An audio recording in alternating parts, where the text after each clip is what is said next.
Assalamualaikum Cik Samsudin. Kita petang ini rasa betul lah dapat bertemu, berkenalan dengan ahli majlis MPAJ yang baru bergantikan Haji Anwar. Jadi kita minta sedikit latar belakang pekerjaan, pendidikan dan bagaimana boleh terlibat dalam politik sebab sudah mempunyai pekerjaan sendiri. Silakan. Bismillahirrahmanirrahim. Assalamualaikum warahmatullahi taala wabarakatuh. Terima kasih kepada YouTuber kita, Tuan Tiger One. Pertama dan selamanya, syukur Alhamdulillah saya perkenalkan diri saya. Nama saya Syamsuddin bin Suriansyah, berasal dari negeri Sabah, berumur 46 tahun. Menetap di Selangor hampir 30 tahun, bermula menjejaki di Selangor pada tahun 1994. Bekerja dan belajar di Puro 2 hampir 30 tahun. Saya berkhidmat di Puro 2 sehingga hari-hari terakhir saya berkhidmat di Puro 2 bulan Februari yang lepas, dan kini saya sepenuh masa sebagai ahli majlis di Zon 9. Pertamanya saya nak perkenalkan diri saya sudah berkahwin, mempunyai 4 orang cahaya mata, dan kini dalam politik saya sudah lama berkhidmat daripada awal penubuhan Parti Amanah Negara, khususnya di peringkat negeri. Saya memegang jawatan selaku pengarah Arif Negeri Selangor, iaitu Amar Relief. Dan berkecimpung dalam politik ni agak lama jugalah, daripada era tahun 1997 sehinggalah sekarang. Saya bertukar kepada Parti Amanah Negara di bawah Presiden Tuan Haji Datuk Seri Tuan Haji Muhammad bin Sabu. Di mana kalau di peringkat negeri, kami punya pengurusi adalah Yang Berhormat Tuan Haji Airan Nizam Hashim. Manakala saya dilantik menjadi ahli majlis ni baru juga menggantikan mantan ketua kawasan kita, iaitu Tuan Haji Anwar yang sudah lama berkhidmat di Zon 9 khususnya. Saya berkhidmat. Untuk makluman tuan-tuan, saya sebenarnya memang dah lama menetap di Selangor, khususnya di Ampang. Saya juga ada rumah di Kosas ni, di Taman Kosas, dan Alhamdulillah setakat hari ini selama saya berkhidmat sebagai ahli majlis yang baru dilantik pada 18 Januari 2024 sehingga ke hari ini, dah banyak tempat yang saya ziarah lalui program-program dan penglibatan saya di kawasan Bukit Indah inilah. Kenapa you pilih politik masa depan?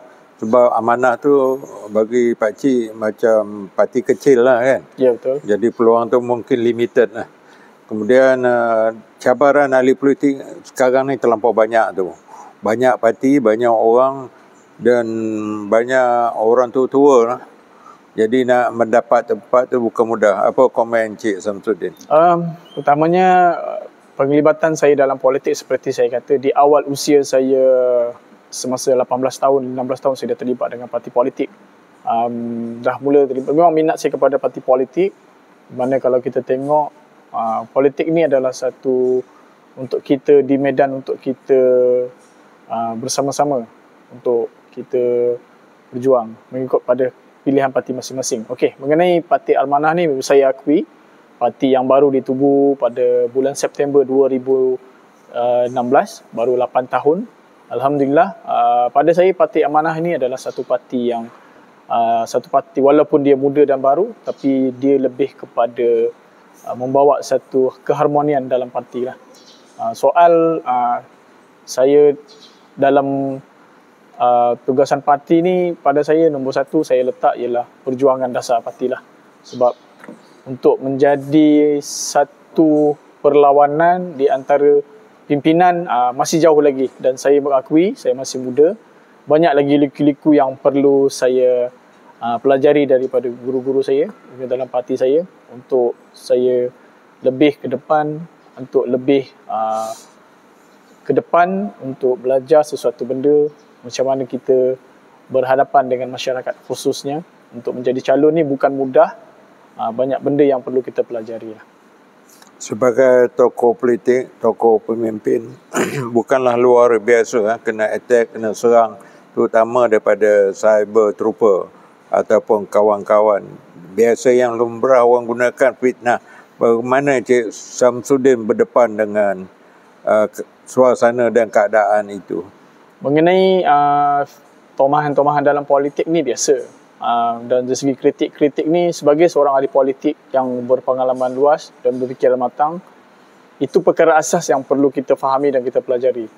Khususnya dari segi serangan-serangan parti lawan atau kad lawan biasanya.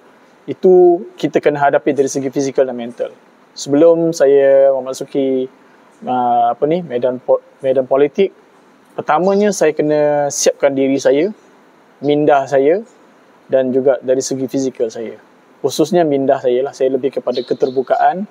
Apa saja tomahan-tomahan yang saya terima itu sebagai satu ujian, kerana dia lebih mendewasakan kita dalam politik. Sebagai seorang ahli politik, kita tak perlu melatah sangat apabila kita mendapat satu perkabaran, satu cerita atau fitnah tomahan. Walaupun benda tu adakah orang kata betul ke tak betul, tapi pada saya itu adalah satu biasa dalam politik. Dalam politik ni, benda ni pasti akan berlalu.